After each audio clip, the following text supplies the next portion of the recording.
Whether it's a hot time in Florida or a rainy night in Georgia, looking for trouble? It's the perfect time for the TCBCast, an unofficial Elvis fan podcast. Oh, yes, sir. Good to see you go first. Just glad to bring you the hottest thing in the country, real hot and blue, coming to WHB in Memphis, Tennessee. So yeah, the next sessions that they go for now, by March 1962, they've started to formulate, RCA started to formulate that they are actually looking for an album, and more material. And yes, it would be nice if we can get some singles out of this, but they're trying to polish off enough material for what would shape up to be the Potluck album. And the vast majority of the rest of the album comes from these two sessions over 2 nights, March 18th, March 19th, both overnight at RCA Studio B in Nashville. And the first song that they tackle on March 18th, Something Blue, co-written by Paul Evans and Al Byron. And I think it's interesting listening to the session outtakes because this first take is very different. And this has not been picked as Song of the Week, so this hasn't really been spotlighted. But if you've heard Something Blue on the Potluck album, there's something different on this first take right off the bat. It's Here Comes the Bride.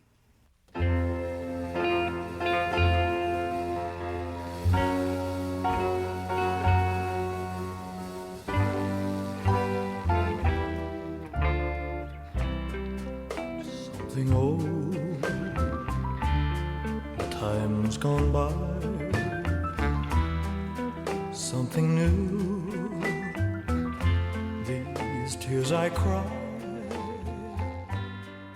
Something borrowed. The wedding march. Mm-hmm. And it makes sense. Like, the song is about, the singer being relegated to the role of best man as the woman he loves is married off to his best friend. And I kind of wish that they had kept that touch. It fits thematically with the song. I don't know. What do you think, Darin? I agree that it fits thematically, but I don't think it works musically. So I personally kind of like that they kind of ditched it after take one. But yeah, I will say this is one of my favorite songs on Potluck. There's a clever idea behind the lyric of the song, and Elvis's vocal is. I kind of compare this because it's kind of placed at the same position on the album. I kind of compare this a little bit to Soldier Boy on Elvis's Back. Just two really nice ballads from Elvis that just, both are really, really strong cuts. I really like this one a lot. Yeah, and the lyrical hook plays around with this old, rhyme or idiom from weddings, old English weddings. That old rhyme of, something old, something new, something borrowed, something blue. And, there's some historical stuff in there, too. What do you think, Gurdip?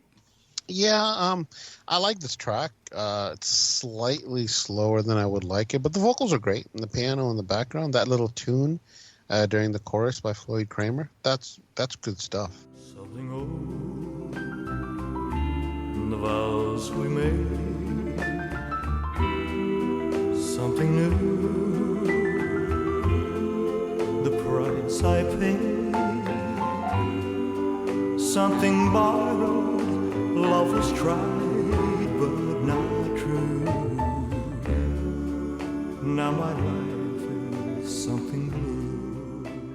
I don't know about that wedding march that they were trying to go for originally, but I don't think that worked. But overall, I think this is a good song, and I'm surprised I hadn't picked this yet for Song of the Week, because I do like this. Yeah, I like it. And we've talked about some of the other songs that were co-written by Paul Evans that Elvis recorded. The Next Step Is Love from That's the Way It Is. And he also did I Gotta Know. Great song. Elvis with Are You Lonesome recorded. Tonight? The next song that they tackle at this session is Gonna Get Back Home Somehow, which also makes the cut on the Potluck album. Another Pomus and Schumann cut. Gurdip, this was your song of the week back on... Recently. Very, very recently. Episode 226.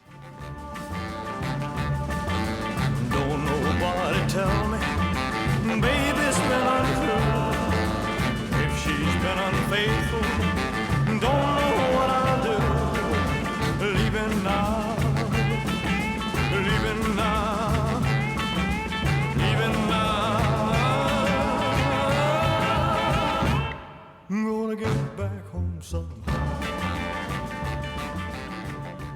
There you go. I mean, so I pretty much gave my thoughts and feelings on it. I thought this was great, although I did question the actual like narrator. Like, he's leaving where he currently is to go back home, but why did he leave in the first place? Those are questions that weren't answered. But Darin, what do you think about this? I think the song rocks. There you This go. is probably my favorite up-tempo cut. I like Boots' sax line being doubled by the guitar and the call and response to the higher guitar line. The song really cooks during the middle 8, and Elvis, giving a great vocal again and kind of showing off a little bit of his operatic range.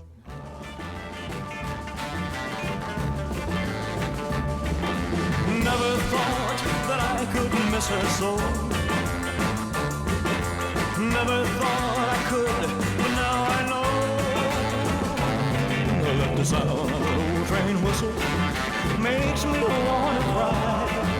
Reminds me of that lonely feeling when I said goodbye. Leaving now. Yeah, this is good stuff. Well, that's one He's thing. sorry, go ahead. Oh, I was just going to say I love that you point out the guitar work, because that was another thing that had changed, because while Jerry Kennedy had been at the last session, they decided that Jerry Kennedy was not maybe the vibe that they really wanted. They wanted someone of the caliber of Hank Garland, so they actually brought in 2 separate guitarists from the Nashville A-Team. They had Harold Bradley and Grady Martin both brought in. Yeah, for sure, which tells you the talent of Hank Garland, right? Mm-hmm. They need 2 people, 2 guys to replace, yeah. to replace him. And I was just gonna say, like Doc Pullman's, the tracks that he brings, those are fire for these sessions. He's like the anti Don Robertson for me. And speaking of fire, did you guys notice that before take 2, someone is like, "Can you turn the air conditioner on?" That'd be like me. I'd be complaining about that. That's amazing. And yeah, so they knocked that out in 7 takes, and then they go on to, in only 5 takes, an Otis Blackwell Winfield Scott song that also makes the Potluck album and would also end up appearing in the movie Tickle Me. Such an Easy Question.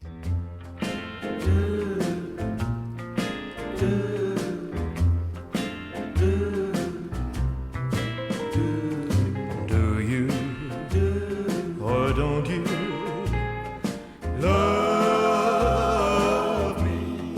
Such an easy question. Why can't I get an answer? I'm getting vibes like I need to start asking trivia questions or something like this.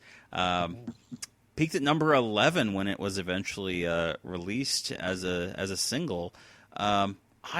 I've always really liked Easy Question. It's not your stereotypical Otis Blackwell Elvis cut. It's not that sort of poppy, all shook up, don't be cruel, return to sender type thing. It's much more bluesy, and it's got a little bit more of a groove to it. And I've always really, really enjoyed this. I'm surprised that none of us have ever picked this as Song of the Week. So it's interesting, Justin, that you said bluesy. My literal note on this song is silky Elvis vocal over a bluesy shuffle. Yeah, totally. This for me is probably the most commercial song on the album. I have no problems with the song. It's kind of funny. I actually heard this on our local oldies radio station probably about a month ago. But it was late at night, after 1 o'clock in the morning or something, and I'm driving home, and this song comes on, and I was just like shocked that they would even stretch this deep into Elvis's catalog. Yeah, great. Like I'm basically gonna parrot what you guys said. Like, great track. The bluesiness is just on point. I'm surprised it's by Blackwell and Scott though, because not. Like you said, it's not their typical stuff, but give me more of this. But I gotta wonder, say a 50s Elvis was given this song, do you think he would have taken it even bluesier? Like he would harken back to One Night or Santa Claus is Back in Town? Like, imagine that. just totally flipped this song. But I would have been like, wow. Given that he's recording this in 62, I think that the way that he approaches it now fits for what was popular in the early 60s. The music scene had changed. He had to have a little bit smoother sound on it. All you do is give a sigh and beat around the bush.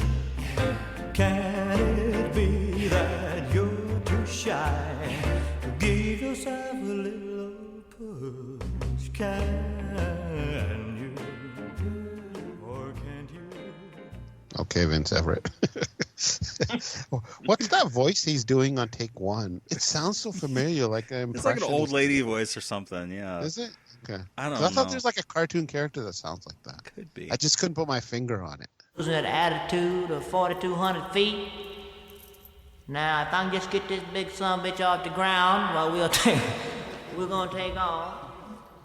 Maybe if listeners know what it sounds like, it might be somebody we know. I just can't. Yeah. Pretending that he's like in an airplane or something like that. The altitude of 4,200 feet. The next song that they do is from Bill Giant and co-written with Jeff Lewis.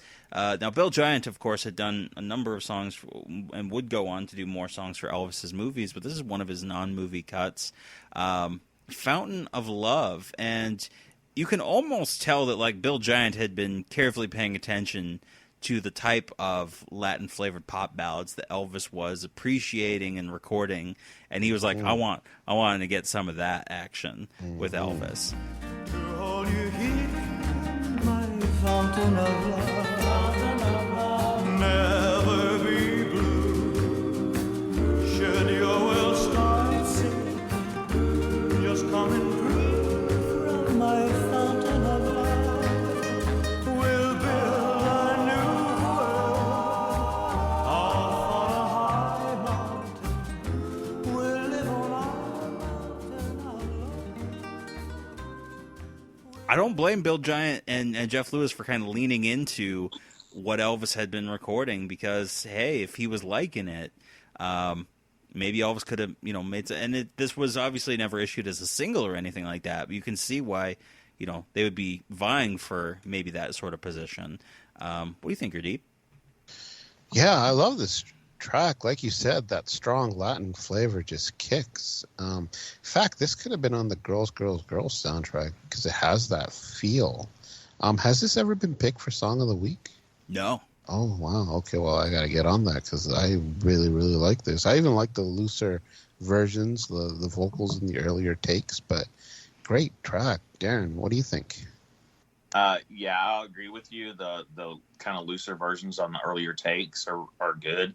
I don't like the backing vocals on the early takes. The kind of call and response with the Jordanaires singing "Fountain of Love." So I'm glad they cut that. Some really nice finger picking on the guitar for this song. I like it.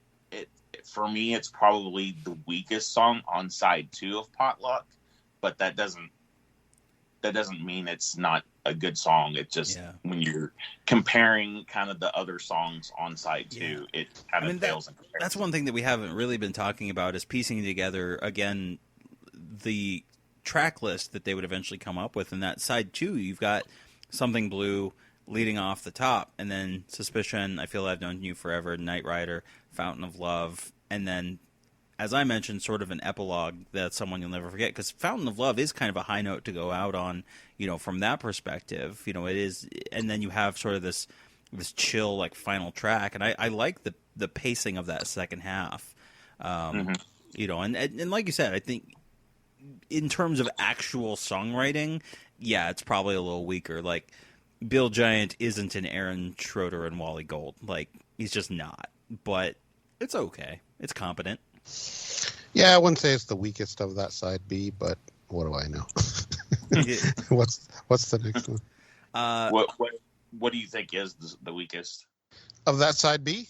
Yeah. I'd probably say Knight Rider. Maybe even wow. Okay. Even I Feel Like I've Known You Forever. It's that country piano. Even though Pomus had his hand on it, I think that what kind of kills me. But whatever. Different strokes, different folks. Go on. the next song that they cut ends up being slotted into the second track on the Potluck album. This is a pretty straightforward country track from Roy Bennett and Sid Tepper, Just for Old Time's Sake. Darin, I wanted to ask you, because as I was sitting there listening to the alternate takes, does the melody in any way remind you of Old Shep? Because it kind of does to me. Just for old time's sake, won't you give my heart a break? When I was a lad, and old Shep was a pub. Let's get together again. Over hills and meadows we'd stray. Let's relive the time I was yours and you were mine. Just a boy and his dog, we were both full of fun. Life was so wonderful. I can certainly hear that, most definitely. Gurdip, what do you think? Do you hear a little Old Shep in there? It's not like exactly the same, but I like the chord changes sound very Old Shep, like to the point where I was like humming and trying to fit in the words of Old Shep in there, and it was kind of working. I think to me, what was distracting was him trying to channel Dean Martin on this, like specifically the way he says some of the lines, like "If you love me, then," like this is the way he says it with that slurriness. That's total Dean Martin. Mm-hmm. If you loved me, then you could love me once again. Won't you try just for old time's sake? So that's what was distracting me on this. And I don't know if I've picked up on that before, but yeah, this reminds me of a Dean Martin song. What do you think, Darin? Yeah, this song's boring. It's a snooze fest. It's a good performance. It is a straight kind of country song. But yeah, it's just kind of, it's boring. There you go. It's country by way of Dean Martin, and it's just sort of okay at best. So yeah, and then as you were alluding to, Gurdip, and as we talked about Night Rider, they came back around to it. And what's cool is that when you listen to the full outtakes, it opens with the end of sort of this jam that the band is doing, and I kind of wish that they had snagged all of that because it sounds pretty cool.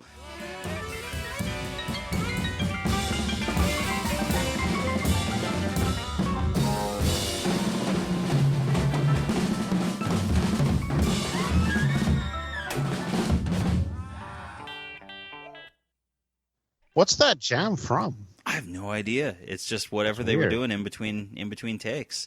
Yeah. But yeah, they get focused and they turn in a new version of Night Rider that isn't, like, arrangement wise all that different. But Elvis is definitely far more engaged vocally, and the band sounds much tighter than they had with the previous attempt from 61. And this is obviously the master take 5 is the one that ended up being used on the album and subsequently brought into to Tickle Me, as we were talking about earlier. But I've never minded it on the Potluck album, on that backside of the Potluck album. I think it's in terms of pacing, you got a good up-tempo track there on the backside. I think it fits. Fortunately, it never tickled me. Ooh. I think they need to throw this arrangement out the window. They had another swing that they could take. They were up to bat, and all they did really was Elvis just picked it up a bit. So I wish they would have done something else. But Darin, do you like it? I like it, but it's not one of my favorite rockers. It's just kind of there. Now what will I do today? Caution my baby to stay at home, not to leave Mama's side. She laughed when I told her, take care, or you'll share in his midnight ride. Night rider, night rider. And then the last song of the night for March 18th, 19th overnight session is the one song that Elvis Presley actually had a writing contribution for, co-written with Red West and Charlie Hodge. You'll Be Gone. This was my song of the week way back on episode 14 of TCBcast. Wow, you picked this that far like a long time ago. Wow. Very early on. I wanted to spotlight Elvis as a songwriter, as a co-songwriter. Hold me close in your arms as the night weathers away. Let's not waste one precious kiss while we're together. Oh, please come to my arms and say you love me forever. For with the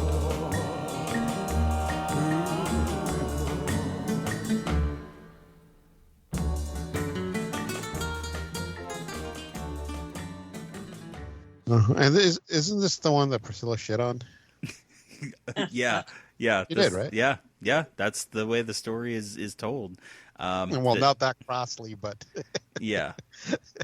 She basically I don't was know like, what I she like was the saying. rock and roll stuff more than this. And I don't know what she was hearing because I love the Latin flavor. So I guess she was just immature. She couldn't appreciate it, and I thought, I don't know what she was saying. I really like this track a lot. What do you think, Darin? Yeah, same. This is I kind of wish this would have been on the album. It's a really strong song from Elvis, and it's very interesting that it is the only song that he had a hand in writing. Yeah, I have no problem with this at all. It gets buried on Girl Happy. yeah. Unfortunately, but I think this probably should have been slotted in for one of the weaker songs on Potluck. Yeah, I agree. I think that, even something, I think you probably could have knocked out Fountain of Love off there and added in You'll Be Gone.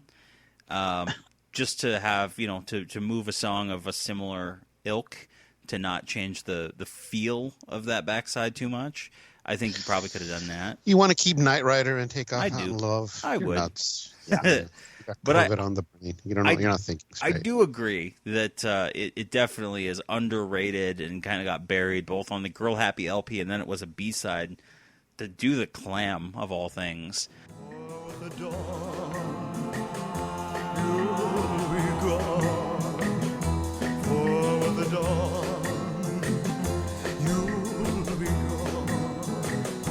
For with the dawn, you'll be gone. For with the dawn, you'll be gone.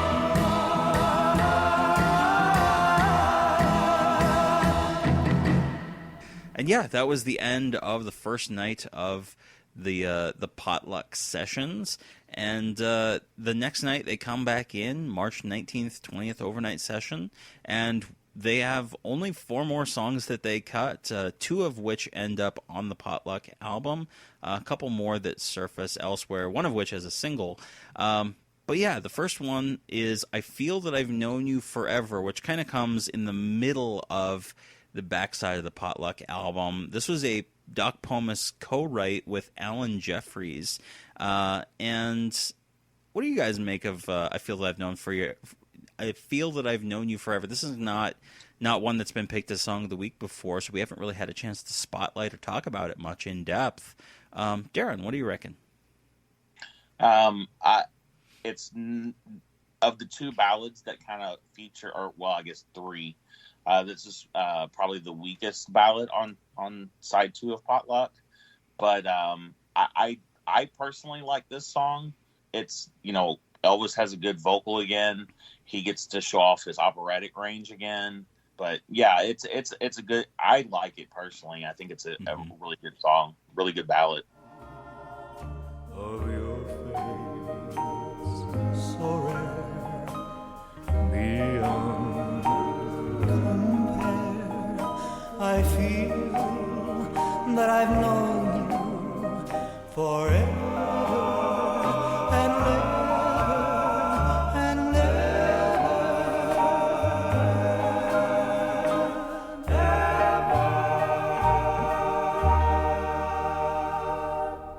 It leans a little more country, I think.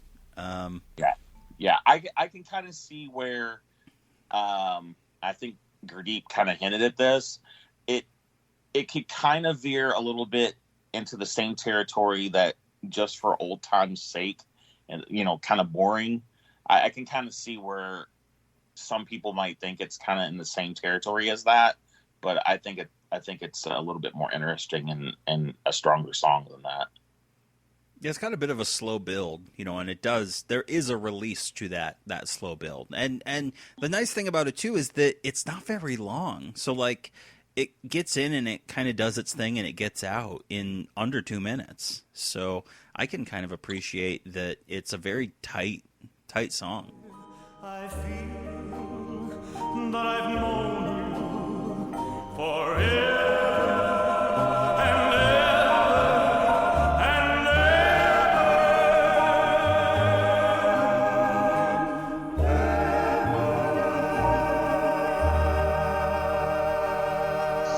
Yeah, but the return of that country piano, I'm like, Yeah, well, that's still, just you. I think it's a good song. Naturally, I think Doc Pomus had a little to do with me kind of liking this. Although I don't know if Millie Kirkham had to be on this. Her vocals in the background are kind of grating.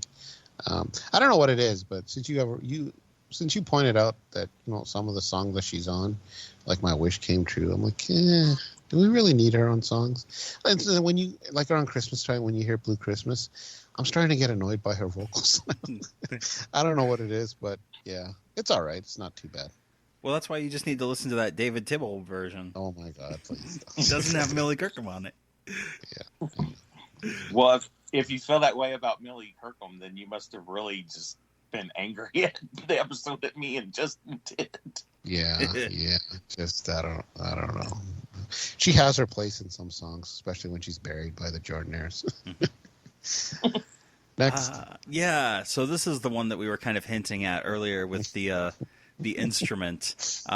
Weirdly, a Lieber Stoller cut on this one. Just Tell Her Jim Said Hello. That was used eventually as the B-side of She's Not You. This was my song of the week back on episode 58. And yeah, this is a whole thing. I'd like to pour out my heart, but I don't know where to start. I'd like to tell her what I'm really feeling, but just tell her Jim said hello. Okay. Why did you pick this song? Well, I do like the song. Right. But it's real prominent in a lot of these takes. The triangle just gets a full workout on this. Is Joe Esposito on this? There's no credit on there as to who is actually playing the triangle on this. I mean, it could have just been one of the Jordanaires or something. Hey, if there's a triangle on Elvis Sessions, there's only one person. Diamond Joe is the one that you got to look to. I'm just going to assume it was him. I actually think it's Boots. Is it? Yeah, he tends, when he's not playing sax, he's kind of the percussion guy. Yeah. That makes sense. But yeah, I mean, it is real distracting, and it's, if it's something that bothers you, can take away from what I think is otherwise a pretty solid kind of country pop song from the pen of Lieber and Stoller. So I don't know. I like the song. I just, unless it's pointed out to me, I can kind of, or unless I think about it and focus on it too much.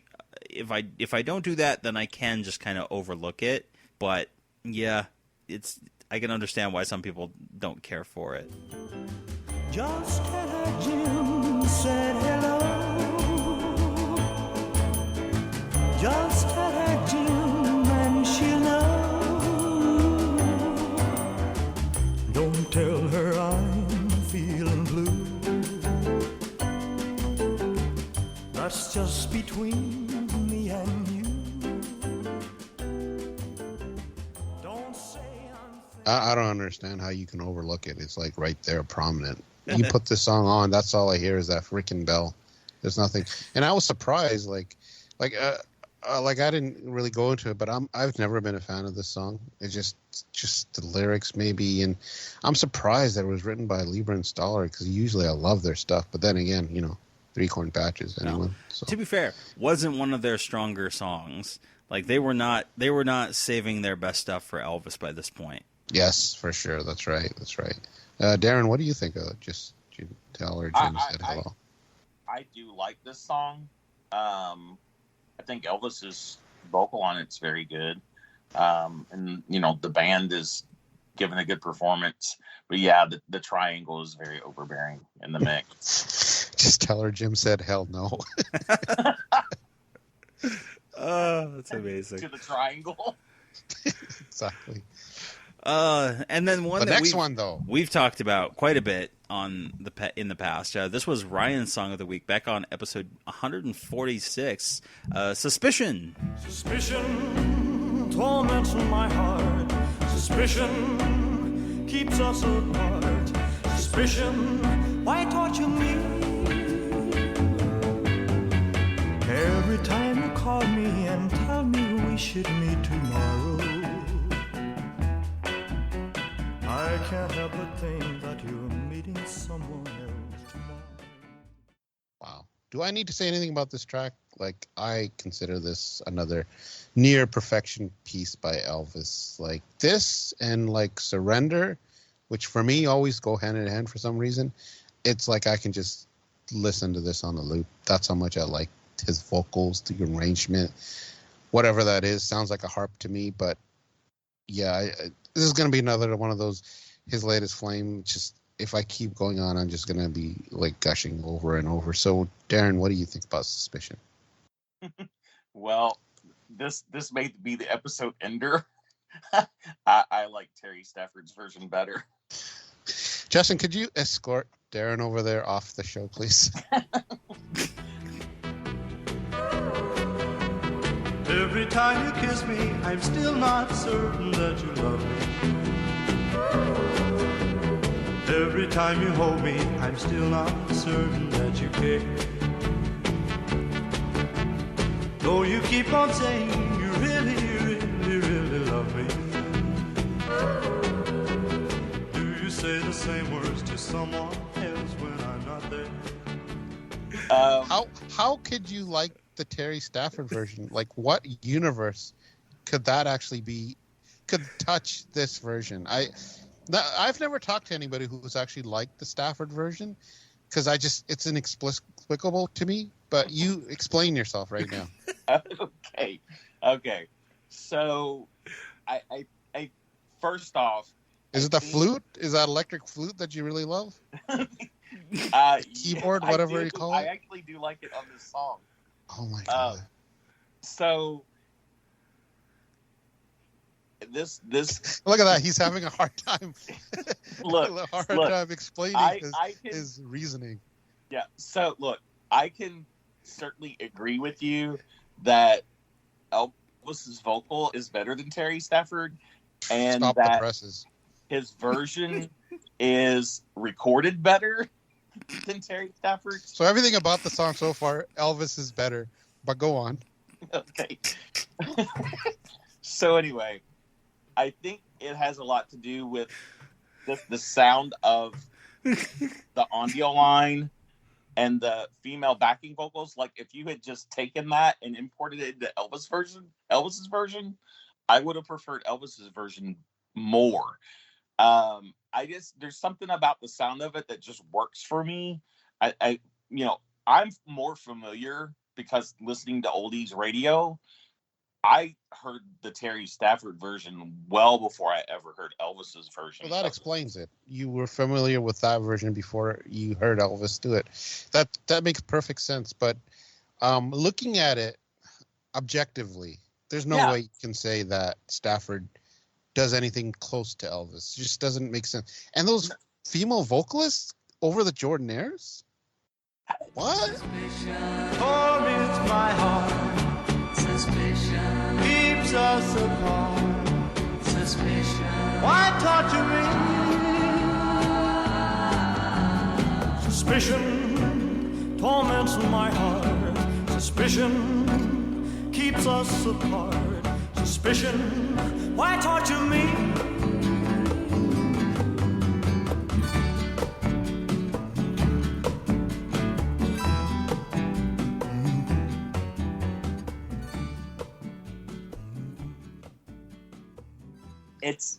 It's just the way it sounds together. It works for me. Do you work near construction where there's like heavy machinery blowing in your ears? No. I'm just curious. No. Oh, let me hop in here because I do get it. Like, because we did a bonus episode on Terry Stafford's album, and I've found a great affinity for Terry Stafford's material, and didn't we say it should be Terry Stafford featuring the audio, Lynn? Yeah, Yes. Yeah, which it should be. But I will say, like, there is a reason why it was a hit. Like, this peaked in the top 5 at a time when the Beatles were, like, keeping everyone else out of the top 5. Like, they were dominating the charts. And even Elvis's version couldn't even compete. Well, Elvis's version didn't come out when he recorded it. Yeah, there was an afterthought by RCA of like, oh, hey, Terry Stafford's got a version out. We should probably like put this out to try to compete with it. But like, it was the hit, and people liked it for a reason. Like, there's something in there that's maybe it's just the novelty of it, the vibe of it. It was something that people hadn't really heard before in quite the same way, with exactly those instruments and the right vocal, everything. It was just a perfect storm for him to have a hit with that. But it did kind of work. And was he sort of a one-hit wonder? Yeah. I mean, yes, of course, as we talked about on that bonus episode, he went on to be a good songwriter. And he had, some minor hits like with I'll Touch a Star and things like that. But I get where you're coming from, Darin. Like, I'm kind of right in the middle here. Like, I totally get why people in the 60s would have gone for that version, when it came out as a single. And I can also see Gurdip's side where I'm like, yeah, but Elvis had it first, and Stafford's just basically doing the Elvis thing with an Elvis-y style vocal, just with a different arrangement. So, yeah, I can kind of see both sides of it. No, I get why Darin likes that version, Stafford's version, more, because obviously he heard it first. He probably heard it multiple times until he heard Elvis's. So that first version is going to stick with you, that no doubt. So I understand how Darin's thinking, but I'm just talking about objectively. Now, I have to say, like, since we've talked about Stafford's version in the past, I've played both versions of the song to people who've never heard either song. So I played it for multiple, like, be it relatives or people at work. I've played just on my off time, just so, I could be like, am I crazy, or is it like Elvis is far, far superior? So I've played it for people who've never heard either version. And I think, no, it's 100% people are like, yeah, that Elvis one is better. People who don't even know who Elvis is have picked the Elvis version. So take people that who as don't know who Elvis is. Everybody knows who Elvis is. No, I call that happened on your story. No. I swear, you could put my hand on Bibles or whatever religious artifact that you have. I'm people dying no over idea here from laughter, though. I'm muting like so much of what I've. So that tells you objectively, by people who have never heard the song, that they pick the Elvis version. But I get where Darin's coming from, because there are songs that I've heard other people's versions before Elvis's, and I do like their version. I just can't think of one right now. But it has happened. So yeah, Darin, don't feel bad for liking that version. If you like what you like, but I'm just saying I I don't understand why. Also, you were saying people back in the day enjoyed it. Obviously, they didn't hear Elvis's version because it didn't come out as a single or anything. So it's like it's on this album. I'm thinking if it did come out as a single, how well it would it have done, and how well would have Stafford done with his version if he had released it after Elvis's? I don't think his little keyboard would have been enough to overcome Elvis's. That's just perhaps. I mean, I objectively speaking, I will say Elvis's version is sung better and recorded better. It's just whatever that sound is on the Terry Stafford version just works for me as an overall sound of that song than what Elvis is doing with it. Every time you kiss me, I'm still not certain that you love me. Every time you hold me, I'm still not certain that you care. Oh, you keep on saying you really, really, really love me. Do you speak the same words to someone else when I'm not there? Suspicion torments my heart. I love this. So yeah, I mean, in terms of the session, Elvis recording it, there's 5 takes. The master ended up being spliced from take 4 and 5. But it's interesting listening to the alternate takes because early take 1 and 2, they sort of have some issues, some very light issues with some of the syncopation in the rhythm of the song. But that's taken care of pretty quickly, and 5 takes, and yeah, it's pretty much over with. So just as a quick aside, it did peak in the top 10. Elvis's version did peak in the top 10 in the UK when it was reissued as a single in 1976. Ooh, yeah, cool. So it did, at least in the UK, end up becoming a top 10 hit for Elvis. So Elvis has got that under his belt. It did bubble under in the America. That's true. It did. And then lastly, She's Not You, which would eventually be issued as the single from this session. Pomus and Lieber and Stoller collaborating for once. And what kind of super group is that? Yeah. That's like if the Avengers got together and just wrote fantastic songs instead of, saving the world. And it's just breaking my heart, 'cause she's not you.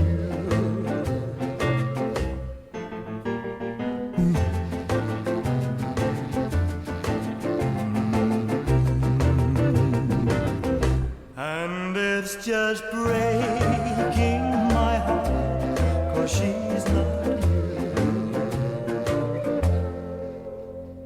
Yeah, this was Gurdip's Song of the Week back on episode 59. Peaked at number 5 in the Hot 100 and peaked number 1, I think, in the UK. Just a absolutely, stonking great hit. I've always loved this.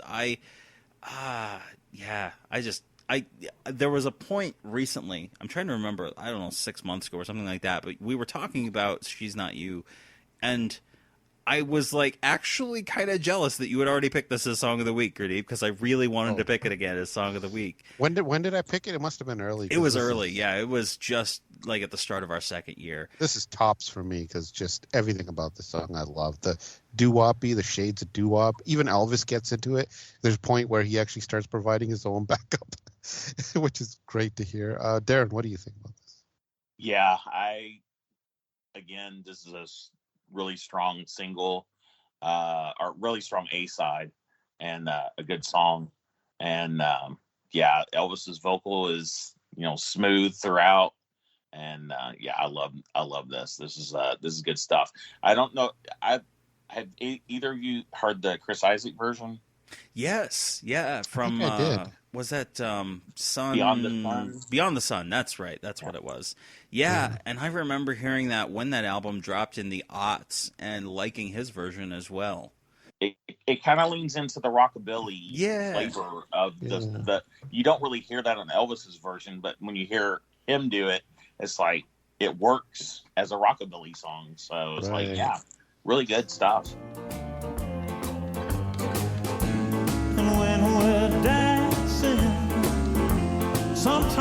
it feels the same. I have got to stop myself from whispering your name. She even kisses me like you used to do,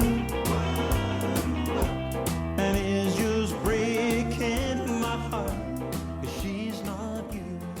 I think I highlighted it as one of the other versions of the song, so I do remember hearing it. And I mean, Elvis's vocal delivery on this is more akin to what Beck has talked about when we did our vocal evolution episode, where it is that more like kind of honey sweet, type vocal.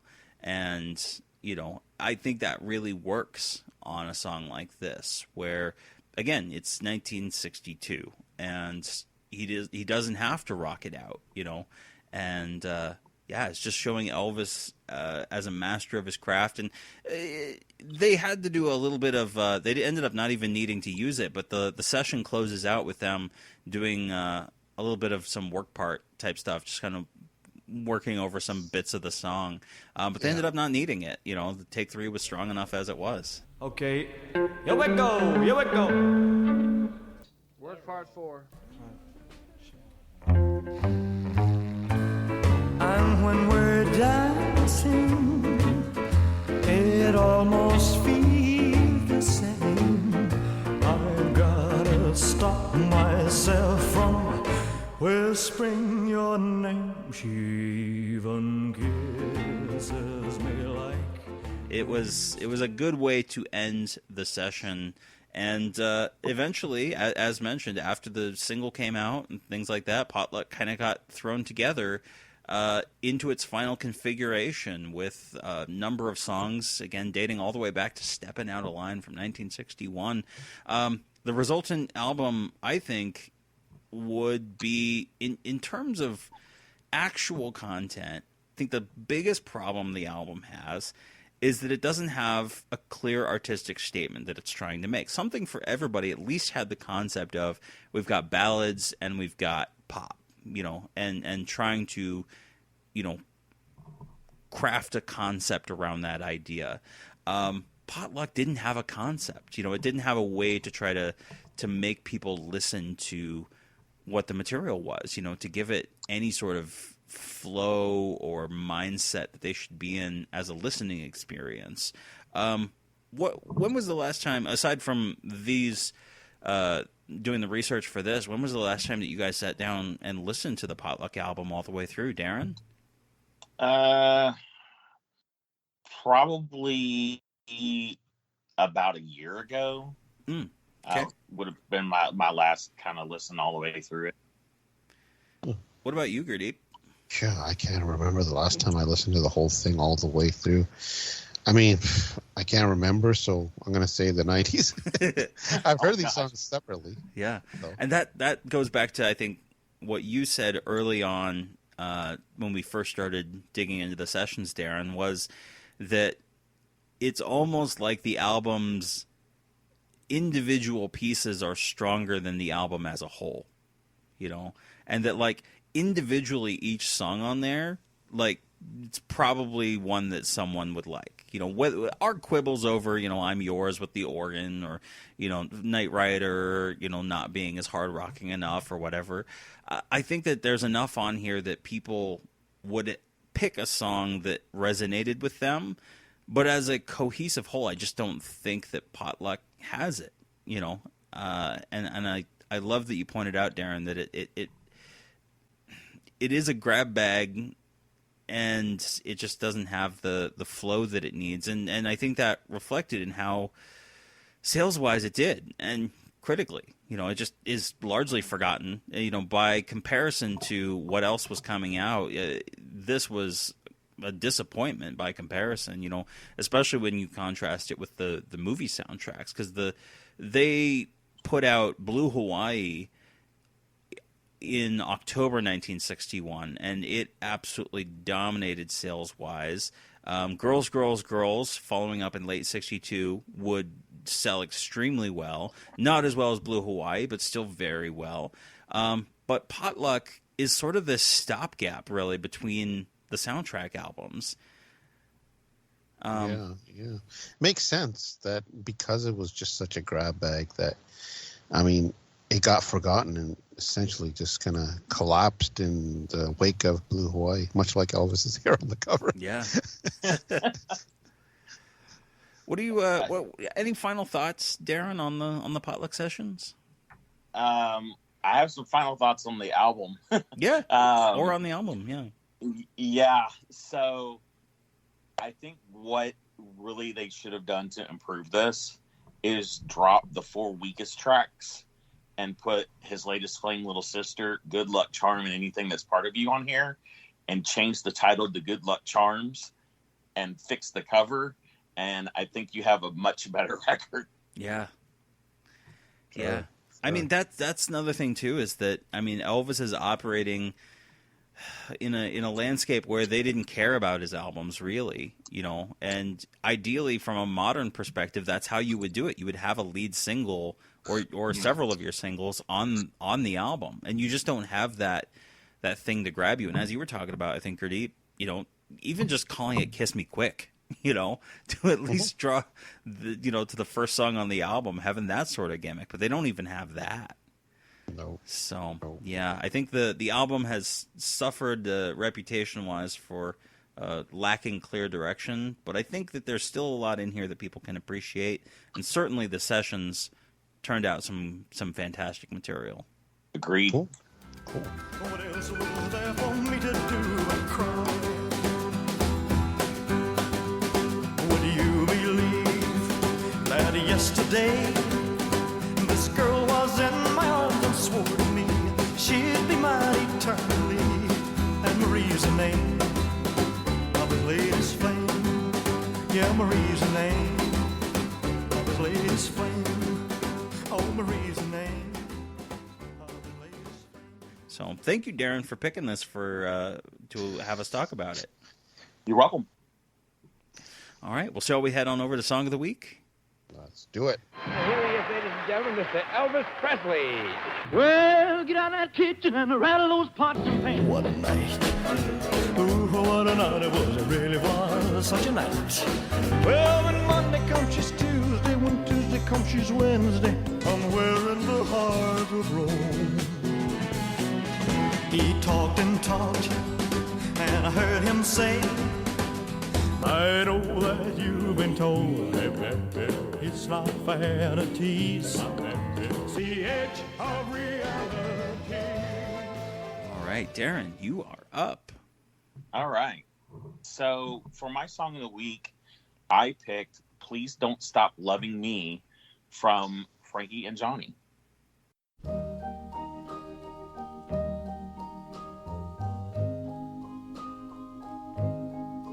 Please don't stop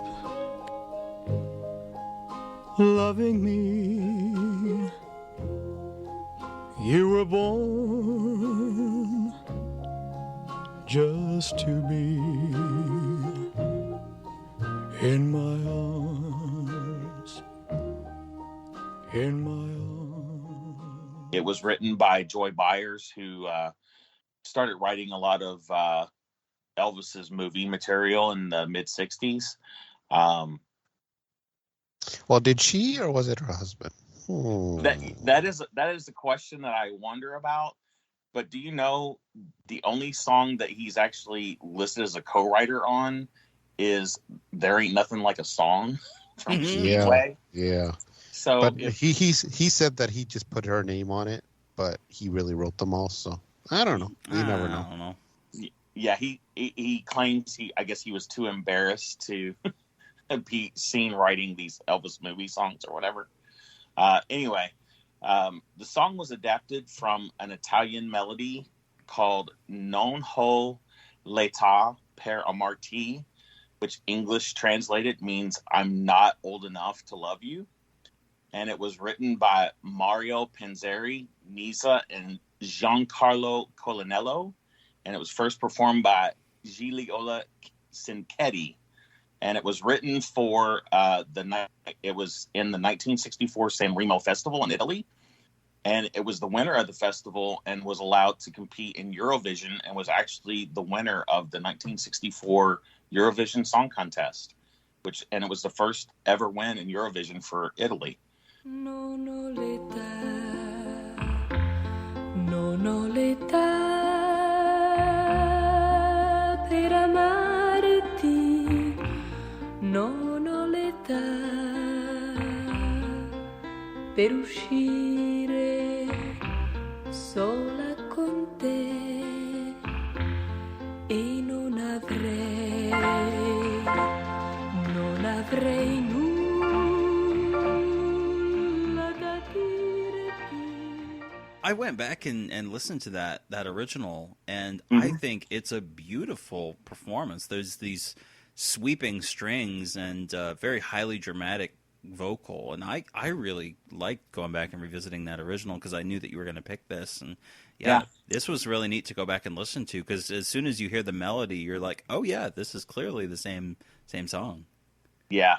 I will say I think it's a rather loose adaptation. It mainly borrows the melody from the first part of the verse for its verses, and then it kind of veers off into like a more original direction during the bridge. But yeah, I do think the Italian version of this is a very beautiful melody. So Elvis recorded this at Radio Recorders in Hollywood for the Frankie and Johnny soundtrack on Thursday, May 13th, 1965. Most of the usual suspects are playing on this. Scotty Moore, Tiny Timbrell, Charlie McCoy on guitar, Bob Moore on bass, DJ Fontana and Buddy Harmon on the drums, and Jordan Ayers on backing vocals. And despite what the movie tells you, Larry Muhoberac playing the piano, and he was the first piano player when Elvis returned to live performing. Yeah. I don't know day from night, right from wrong. You're my world, that's all I know. I love you so, I won't let go. Please don't stop. So, Elvis recorded 19 takes of this. Takes 1 and 2 are false starts that barely get through the intro. Take 3 is the first complete take where Elvis transposes the line wrong from right to right from wrong in the bridge. Take 4 is another false start that gets stopped at the first line. Elvis loses his place in take 5 during the bridge at the line, I don't know day from night, and funnily, kind of laughingly admits defeat, saying, I don't know.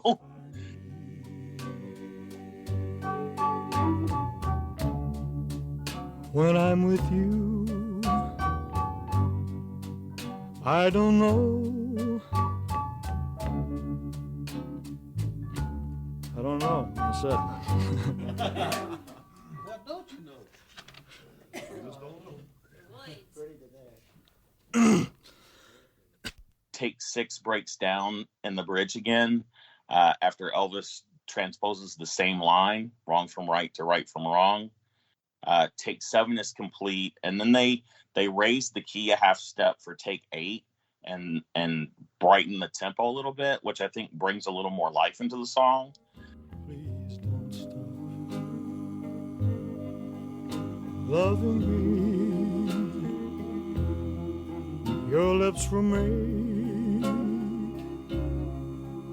just to be kissed by me, kissed by me. Elvis's voice cracks during the bridge. Takes 9 and 10 are complete. 11 immediately breaks down. 12 is stopped in the intro after one of the drummers hits the snare a little too forcefully. Elvis immediately stops after take 13 after the first line. And then take 14 ends during the bridge after Elvis laughingly chides himself for hitting a bad note. I don't know day from night, wrong from right, except the last note. Take 15 breaks down at the intro, and then take 16 through 18 are complete, and take 19 is the master. Other than the master take, only takes 1 through 3, 7, and 10 have been officially released, with all of them on the FTD release of the Frankie and Johnny soundtrack, and take 10 being previously released on the Today, Tomorrow, and Forever box set. What are your thoughts on Please Don't Stop Loving Me? I'd say it's probably one of the better songs on the Frankie and Johnny soundtrack, because that soundtrack's kind of weak. But it is one of the highlights of that soundtrack. Now, I'm not saying I really like the song, because I really don't, and I don't really listen to that soundtrack at all. I think it's the way it was recorded. The production value, they're not very good. I'm not sure what's going on. Elvis's vocal sounds too high into the mix, and it just has that flat sound to it. It's not very, it's not full, not like these pop sessions. I don't know what it is. So I never really revisit it much, but just listening to it just in prep, because I knew Darin was going to pick it, I was like, yeah, it does sound good. Like, it's a better song than I gave it credit for initially, but yeah, it's not one I would probably revisit. I'm thinking maybe if a new mix of it was available, kind of like how they did, they redid songs on the Elvis, the film soundtrack. If they just took another remaster on it, I think maybe that would help it, but I don't know. What do you think, Justin? Yeah, I think listening to it on the soundtrack album, because I had the Frankie and Johnny soundtrack relatively early in my fandom, like the proper LP, and I think the thing that stuck out to me about Please Don't Stop Loving Me, even by comparison to some of the other songs on that album, is that it has, as you mentioned, that sort of very flat mix, and it almost sounds like Elvis is singing to a backing track, when that's clearly not what the case was in the studio, but it's just it feels just not dynamic, which is a shame, because the underlying song is actually pretty good, and Elvis is fairly committed to the performance, aside from his vocal being pushed out a little bit more. I think it could have been a much more memorable recording if it had been given a little more TLC, I think. Right.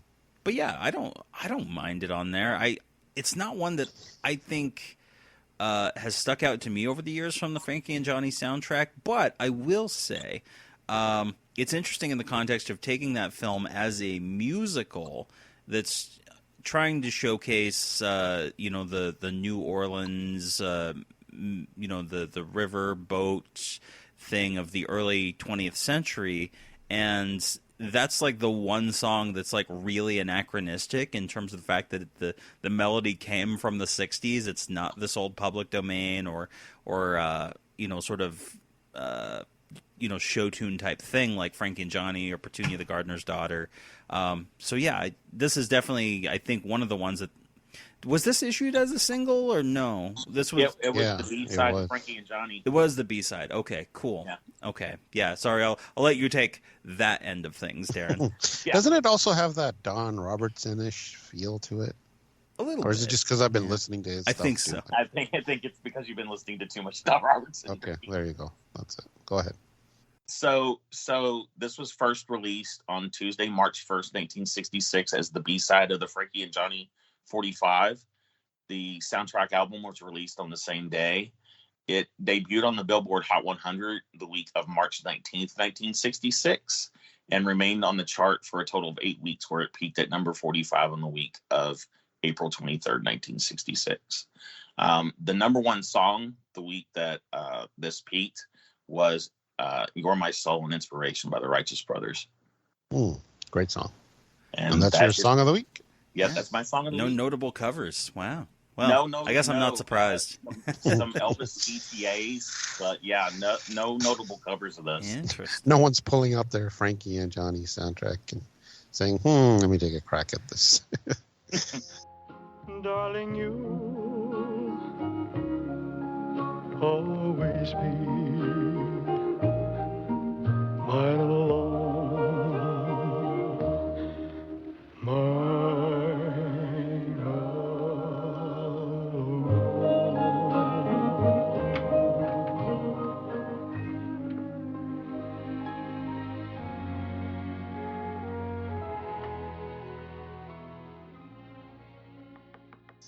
That's fair.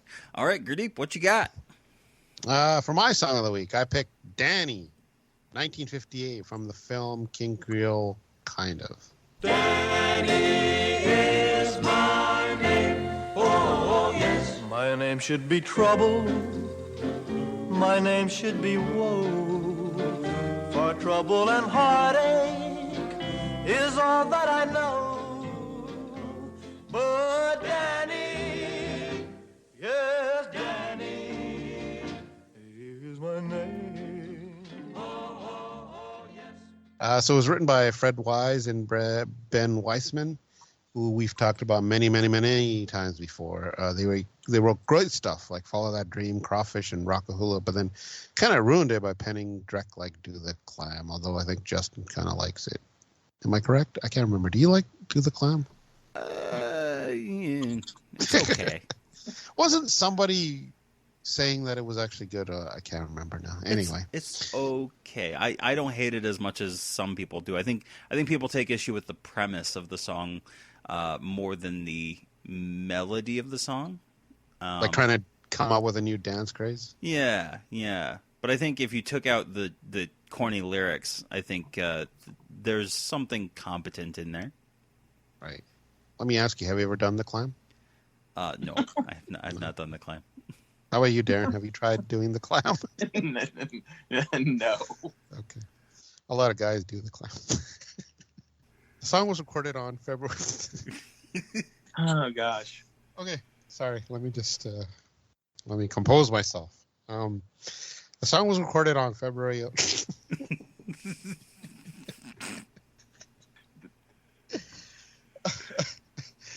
I like to do the clam. Okay, the song was recorded on February 11th, 1958 at Paramount Soundstage in Hollywood, California. Much to Elvis's chagrin, probably, because we know how much he hated recording on sound stages. So the song was initially going to be the title track to the film that's known for Danny Fisher, which was then changed to King Creole, so they figured they didn't really need the song. And it stayed in the vaults until it was released on the Legendary Performer Volume 3 in November of 78, which was a picture disc, if I remember correctly. And this was where I first heard the song. I was like, hello, what's this? Unreleased 50s Elvis track? Yes, please. May I have some more, sir? I thought the song was great, and I'm surprised they couldn't find a spot to squeeze in the song in the film. It fits really well with the rest of the album, and Elvis sounds great. And the Jordanaires are doing their thing. I will say it's not better than King Creole, but I don't think they should have jettisoned this song just because they had changed the film's name. But oh well. What do you guys think of it, Darin? Yeah, this is. I agree with you. This is not as strong of a song as King Creole, but yeah, it's a nice song. The only problem I think I have is I don't know where it would fit in the narrative of the movie. That's kind of the big problem with it. Is I can't really envision Elvis singing a song about himself in the narrative. I'm so hurried of tomorrow, so tired of today. They say that love is the answer, but love never came my way. Writing a letter to someone unknown. So if Hey, you have heard Raised on Rock, right? Well, that's an entirely different story. We're talking about the narrative of the movie versus a less than stellar song from the 70s. Okay. What do you think, Justin? Yeah, I mean, I first heard it on the 50s master set, and I, obviously, comparing it with, liner notes and references and things like that in books, I picked up pretty quickly that it was intended for King Creole, context clues and all that. And I thought as a alternate, potential title song for King Creole, it's an interesting thought experiment of, what that movie would have been if they had gone that route. But I think I don't think it really fits in the movie. You know,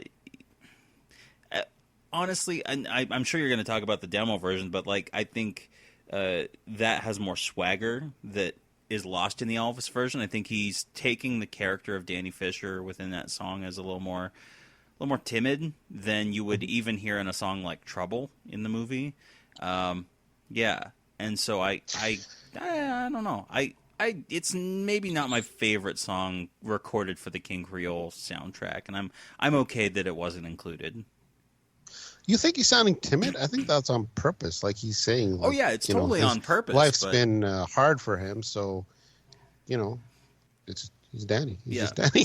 Yeah, I mean, as a soundtrack thing, because like Steadfast, Loyal, and True is also on the soundtrack as well, and that's not really like an Elvis Presley rock and roll song. It fits with the narrative of the film, and so from that context, I can see why Danny would be performed that way. Since it's not in the movie, I don't really feel that strongly about it. I think they could have gotten rid of Steadfast and Loyal and True on the soundtrack and threw this in as a bonus. That would have made sense, because who needs that song on the album, right?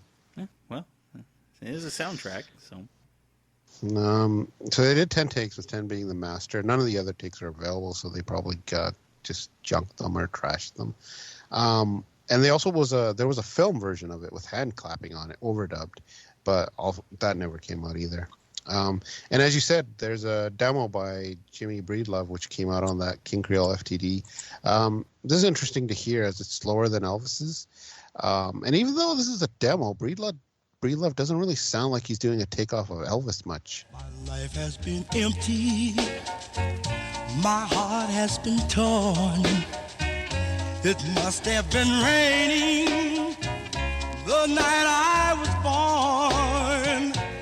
Oh, Danny, yes, Danny is my name.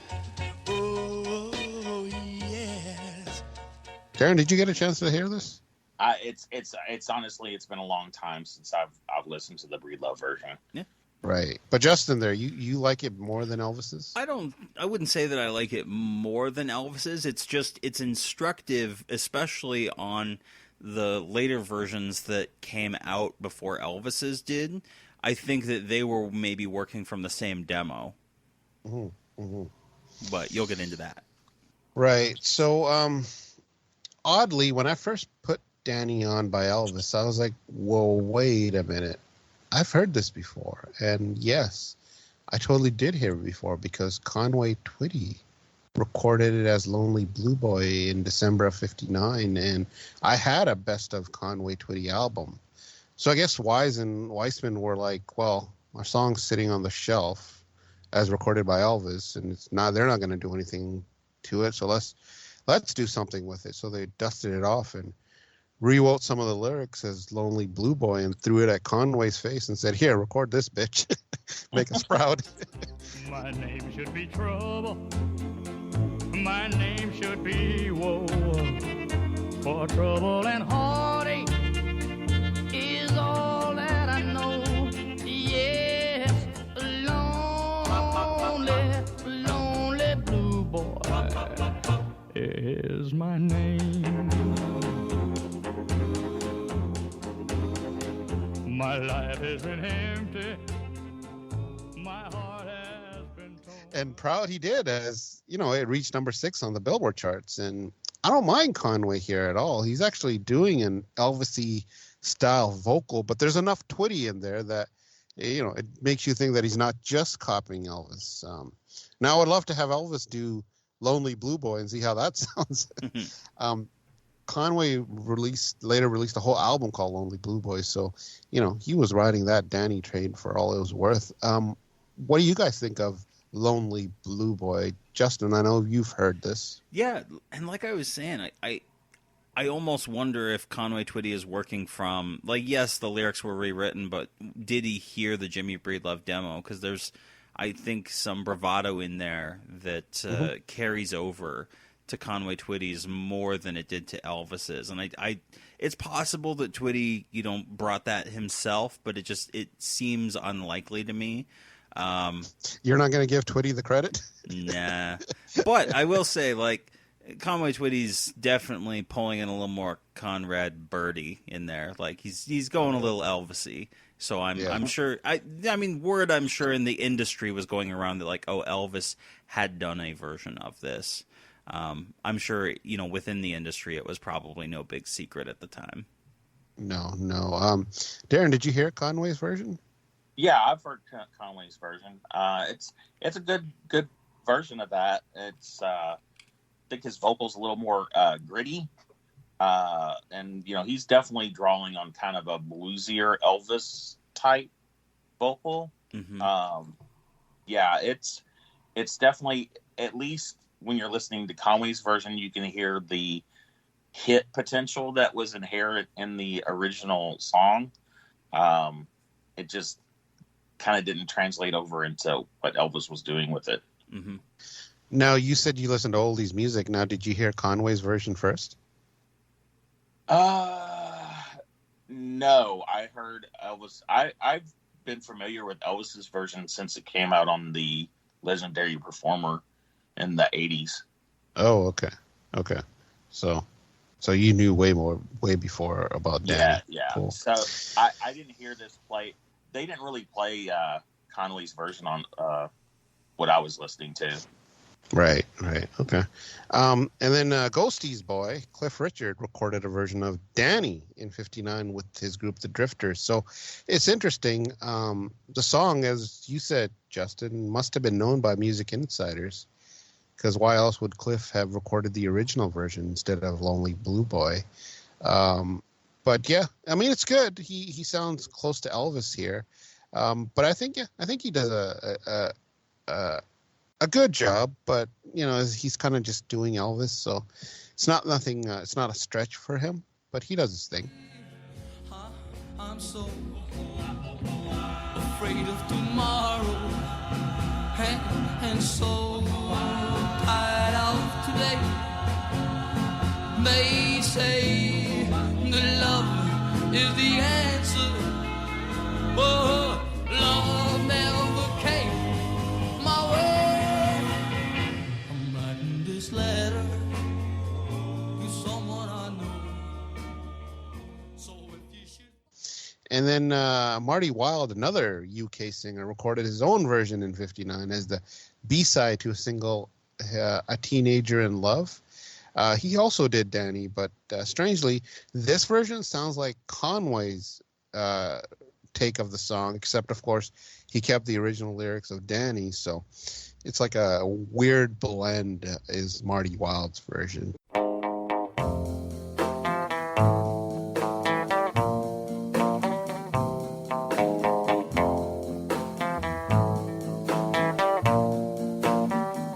My name should be trouble, my name should be woe, for trouble and heartache is all that I know.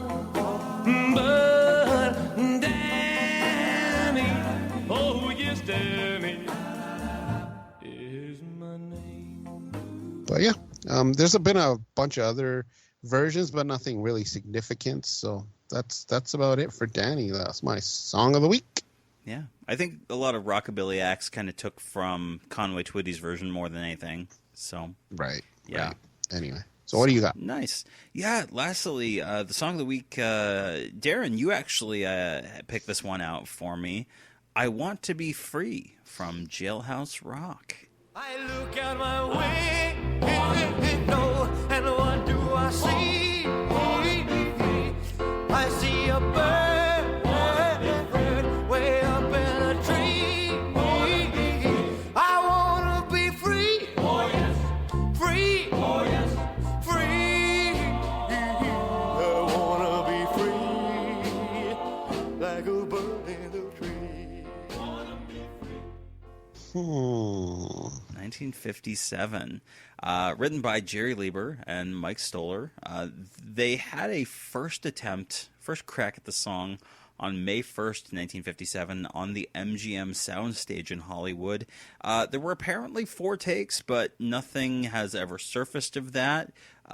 So not likely that will probably surface.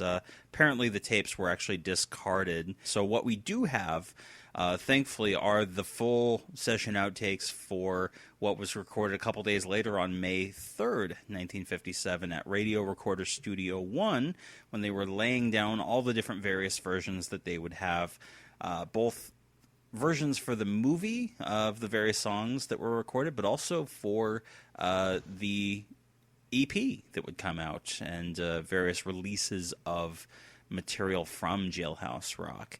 And so the first version that they cut is the movie version, the prison TV version, as they call it, because this is where Vince Everett has been sort of roped in by Hunk Houghton to perform on a televised inmate talent show. And in the movie, it's actually really condensed. It's only about 1 minute of the final performance. But what we do have is we have 13 takes of Elvis doing the prison TV version.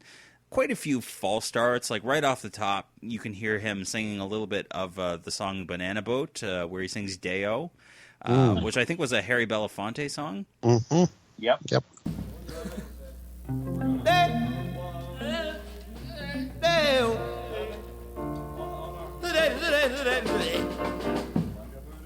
Okay. That gum, let's go for the damn Jordan. Get out of the mood.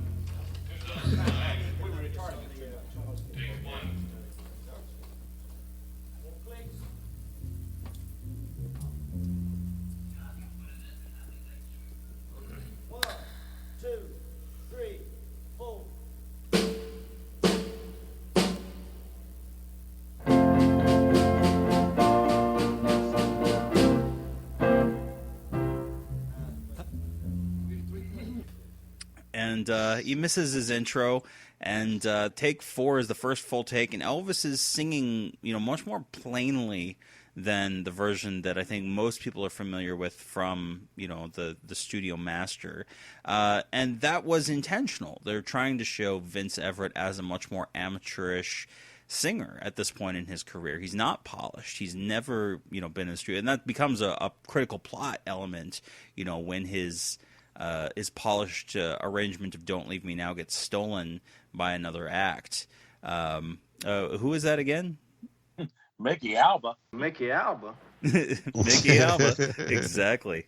Take 6, there's a difference in the way that Elvis sings the phrase, "I see a bird up in a tree." Rather than saying "way up in a tree," he just sort of does a stop up in a tree.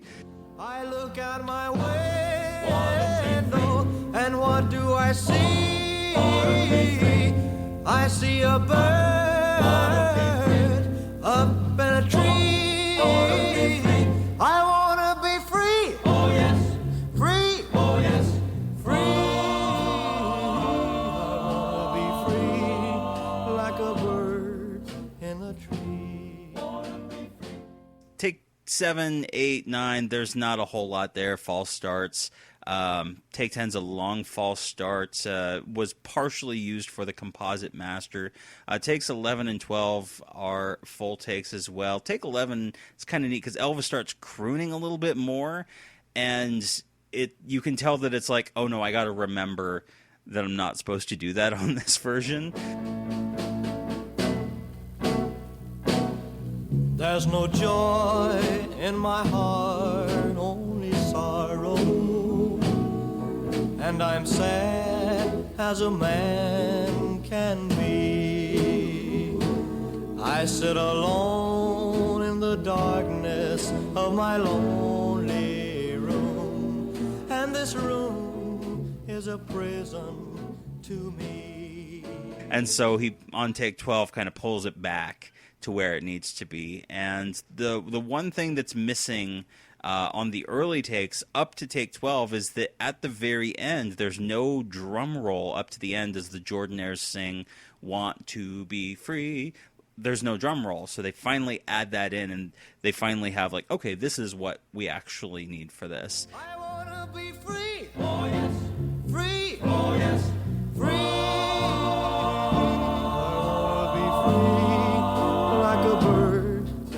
a tree. I wanna be free, like a bird in a tree. Want to be free.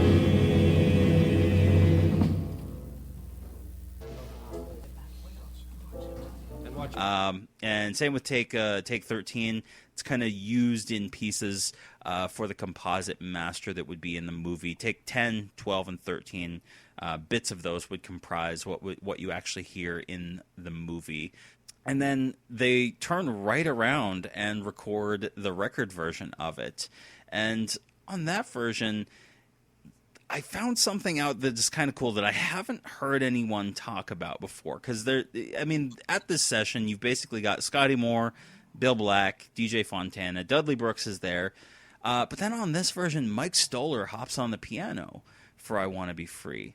And at the beginning of take one, Mike starts playing, and Elvis stops him and says, "Start over there, Mike." And he starts playing again, and Elvis says, no, I don't mean like that. I mean the same intro like Ray Charles.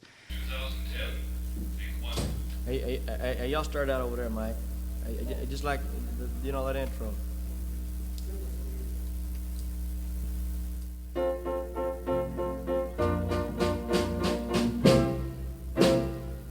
No, I don't mean like that. I mean the same intro like Ray Charles does.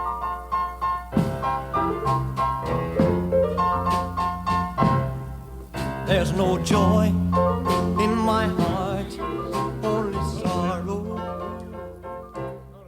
And I was curious what Elvis meant by that.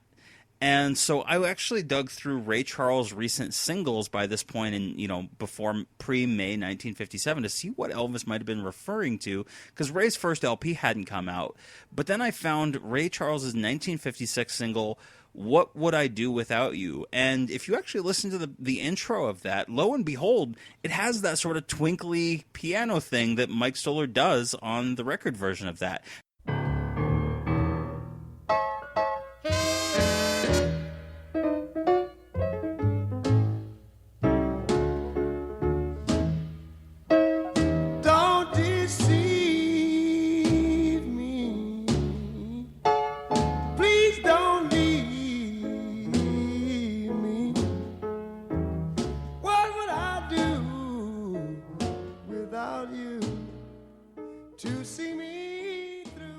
I haven't heard anybody mention this as a possible influence on this version of I Want to Be Free, but here's some evidence that I think this might be the case, because this is the only Ray Charles song from around that time that I could find that had sort of that vibe that that Elvis and Mike would have been familiar with and would have known what Elvis was referring to, because Elvis doesn't say that song, he just refers to Ray Charles. But I just thought that was interesting. I hadn't heard anybody point that out before or dig that up. And yeah, so take the rest of the takes. There's a lot of false starts. Basically, takes 2 through 8 are all false starts. Some shorter, some longer. There's a funny bit at the top of take 3 where Mike Stoller is confused about whether or not there will be a count in, and somebody. Elvis cracks. He's like, somebody beat it off, and that causes all sorts of laughing. Hold it, fellas. For this record's sake, shouldn't someone beat off so we all? Yeah. Anything, just so you won't keep wandering in one at a time. Weird kind of introduction. Y'all take it over there. It's all beat off. Dudley, you want to beat it off? Take it over there. Jeff, you want the clicks too? Hey, I'll just yell it off. I know the tempo. And so on take 4, he starts giggling, because it's the beating off thing. And yeah, by take 9 they have a complete take, but the piano's pretty messy, so they do a couple bits where they just sort of take the middle part, like about 30 seconds in the middle of the song, and they redo that for 2 takes.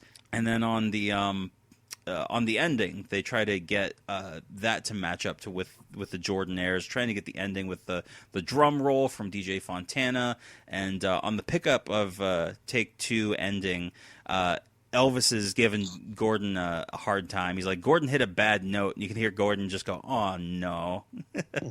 And yeah, so the composite master was basically a mix of Take 11 and the ending of that Take 5 pickup, and that's the version that ended up being released. What do you guys think, Darin? I want to ask you first. What stuck out to you about "I Want to Be Free"? Why have me pick this one, or have me cover this one? Obviously, like, a lot of people love Jailhouse Rock and love that movie and love the songs from that movie. But I'm curious what your history with it is. My history, I have been familiar with the Jailhouse Rock soundtrack for, gosh, probably over 40 years. My maternal grandmother had the original EP of Jailhouse Rock. Mm-hmm. So this is kind of one of my early entrees into Elvis. I don't know why I specifically picked this song for you to do. It is kind of ironic, being that you've been kind of under COVID, that I picked this song. But when I picked it, I wasn't really trying to be ironic. Sure.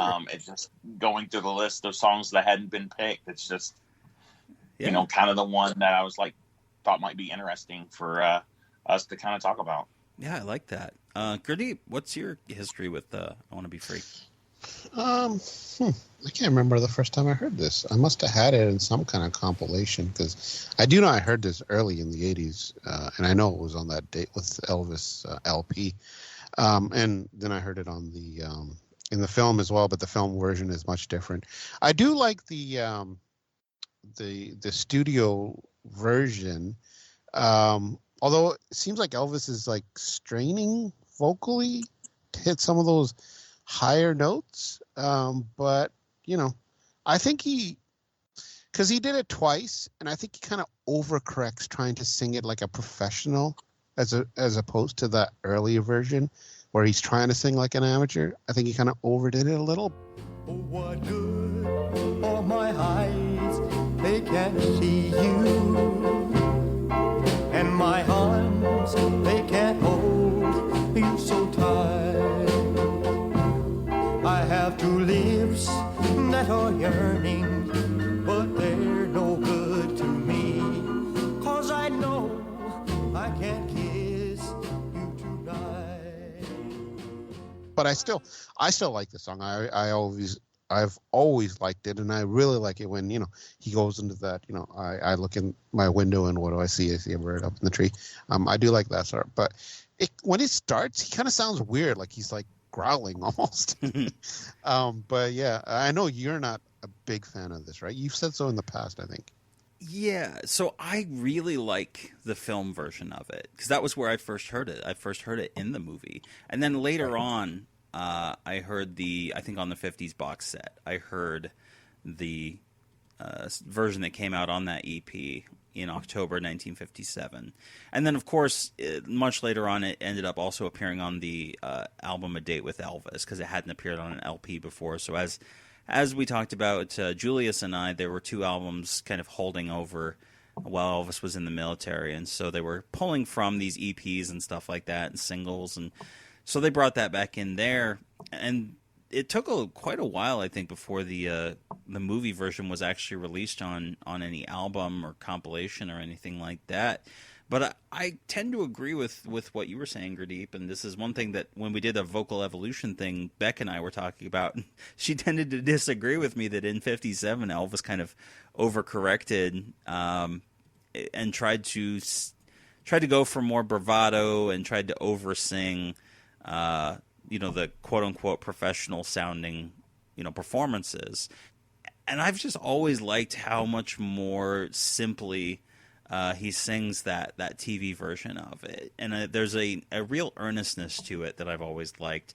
And I thought it was interesting, Darin, that you picked this with us having just seen Baz Luhrmann's Elvis and there being so many thematic connections with birds and freedom, and Trapped in the Golden Cage and things like that. And there was no connection to that within Baz Luhrmann's Elvis, but it just hit home for me the fact that, like, even in the songs and, movies and things that Baz didn't include in that movie, there's, little winks and nods to birds that carry through in Elvis's life. I look out my window, and what do I see? I see a bird way up in a tree. I want to be free. Oh, yes. Free. Oh, yes. Free. I want to be free like the bird in the tree. Want to be free. And yeah, I just thought that was a wonderful little tie-in that I don't think, maybe you didn't intend that, but I definitely, latched onto that. And I was happy to really revisit this. I've picked on Jailhouse Rock plenty on the show.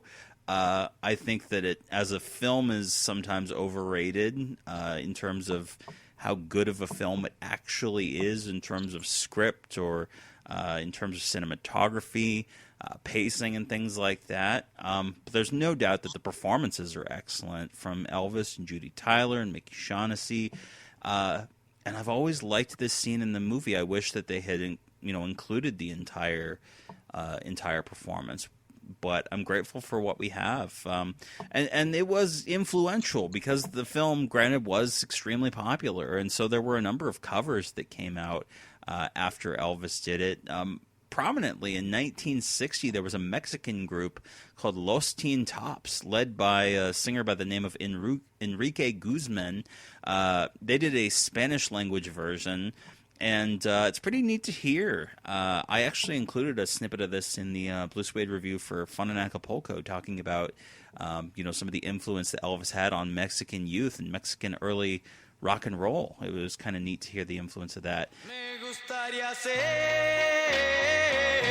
libre como el viento. Quisiera ver el mundo un momento.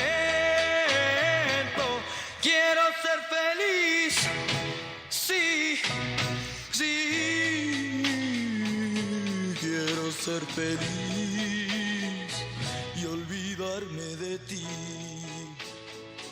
The British band The Honeycombs, who are most famous for their song Have I the Right, did a cover in 1964, and it's pretty faithful to Elvis's arrangement, which is surprising considering it is the 60s by this point. They do have, it's four guys and a woman, and they're crooning it out a little bit more and harmonizing, but it's not meaningfully different from Elvis's. It's not like they're vastly changing it, like a band like the Beatles might have doing that.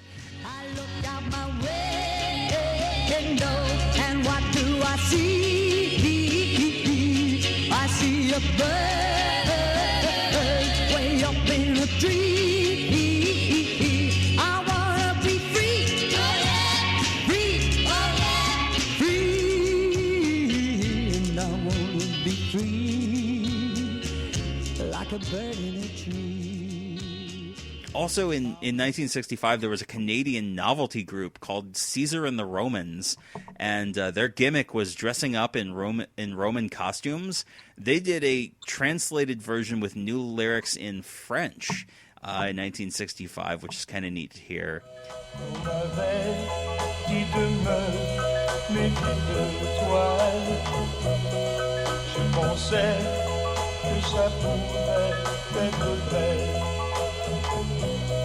Hier encore, il me restait un tout petit peu d'espoir.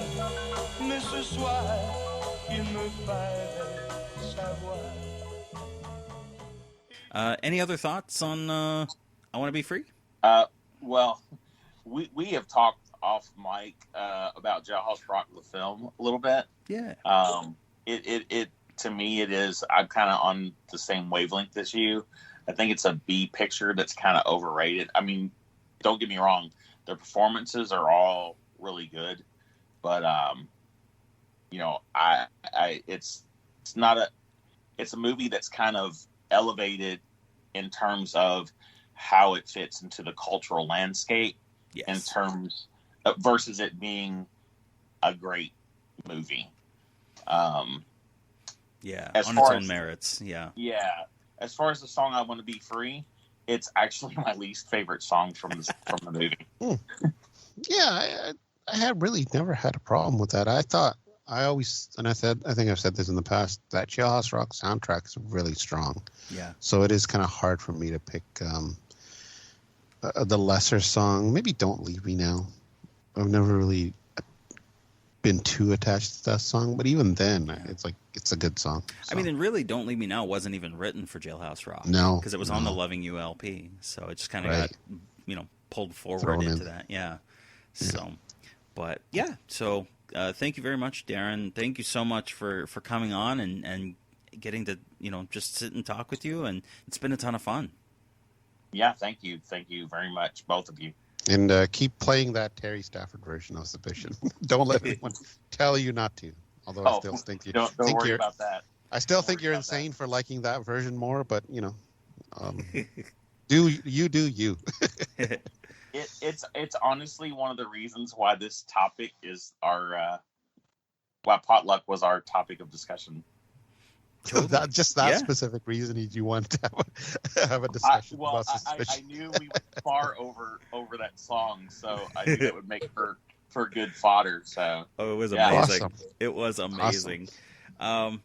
So Darin, I don't know if there's anywhere that you want people to check you out or follow or anything like that. You're welcome to pitch anything. But I do just want to say thank you for your support of the show, and I know you have been a wonderful supporter these last couple years, and I just want to, on air in front of our listeners, say how much I appreciate your support and how much it means to me to have your support. And I want to make sure we get you back on again. I know that you and I have talked about having you on to talk about Paradise Hawaiian Style, the movie, because I know you have a great affinity for that one, and I think that would be fun to talk about. Most definitely. So yeah, was there anywhere that you want folks to follow you, or are you just an enthusiast? I'm pretty much just an enthusiast. I don't really get online and communicate too much. So this is kind of my platform to talk to you guys every once in a while and give my thoughts. Absolutely. As Darin creeps back into the shadows from whence he came. Love it. Folks, if you want to write in, let us know what you think of the potluck sessions, of our songs of the week. You can shoot us an email, tcbcast@gmail.com. Of course, we're on Facebook, Twitter, and Instagram. And if you want to support us further, Justin, how can good people do that? Yeah, you can support the show at patreon.com/TCBcast. All right. Well, that's another episode in the books. Great topic by Darin. So, Darin, I guess there's only one thing left to say. It's a hot time in Florida. And a rainy night in Georgia. You've been listening to the TCBcast, an unofficial Elvis fan podcast. Someone must have stomped on his head with those blue suede shoes. Thank you and good night.